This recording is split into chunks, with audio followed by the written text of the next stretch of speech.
हं. सिंधुदुर्ग जिल्हा परिषदच्या अखत्यारीत येणाऱ्या सिंधुदुर्ग जिल्ह्यामध्ये 432 एकूण ग्रामपंचायती आहेत आणि या ग्रामपंचायतीपैकी 117 ग्रामपंचायतींना ग्रामसेवकच उपलब्ध सध्या नाही आहे.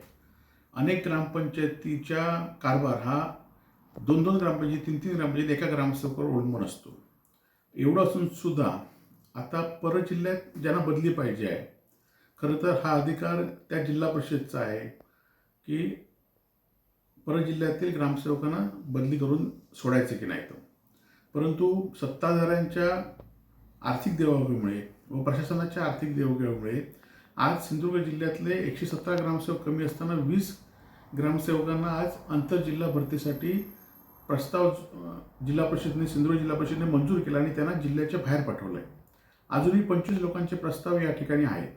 म्हणजे एकीकडे आपले जिल्ह्यातील ग्रामपंचायतीला ग्रामसेवक मिळत नसताना असलेले म्हणजे कमी असलेले ग्रामसेवक सुद्धा दुसऱ्या जिल्ह्यात देण्याचं असेल तर पालकमंत्री इथले आमदार खासदार करतायत काय असा प्रश्न या ठिकाणी आहे की आर्थिक देवीसाठी जिल्हा ग्रामपंचायत जी तळागाळातली स्थानिक संस्था आहे त्या संस्थांना विस्कळीत करण्याचं काम सत्ताधारी करतायत असा माझा आरोप आहे.